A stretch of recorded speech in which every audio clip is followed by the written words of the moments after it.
या सीझनची शेवटची हरभऱ्याची भाजी खायला मिळाली। आम्ही गावाला होतो तेव्हा 2 वेळा खाल्ली होती, पण आता संपण्यात आहे।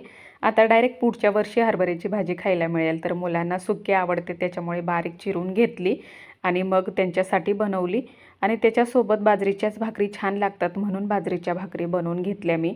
सगळा स्वयंपाक करून घेतला। गरमच तवा होता त्याच्यामध्ये शेंगदाणे भाजायला घेतलेले आहेत। लाडू बनवायची तयारी करून ठेवते म्हणजे संध्याकाळी पटकन लाडू बनवता येतील म्हणून।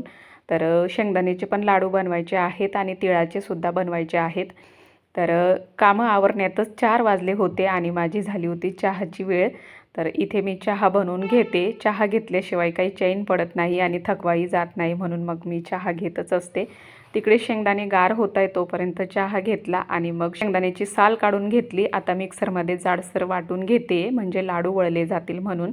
तर अशा प्रकारे मी करून घेतले आणि एका साईडला आता कढईमध्ये तीळ भाजून घेते।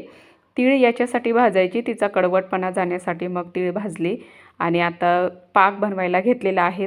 गूळ थोडं पातळ झालं की लगेच चाळणीमध्ये चाळून घेतलं। त्याच्यामध्ये भरपूर अशी घाण निघालेली आहे तुम्ही बघू शकता आणि लगेच पाक बनवायला ठेवलेला आहे।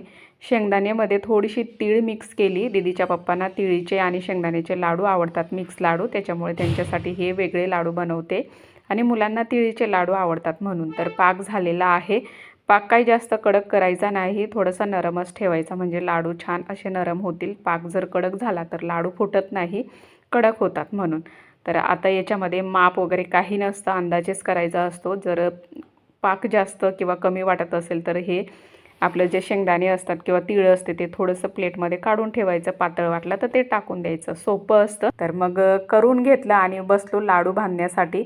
मी आणि दीदीचे पप्पा असा गेला होता आजचा दिवस पूर्ण पॅक। लाडू बनवायला बराच वेळ लागला होता। तर चला, व्हिडिओ आवडला असेल तर लाईक करा, चॅनलवर नवीन असाल तर सबस्क्राईब करा। बाय।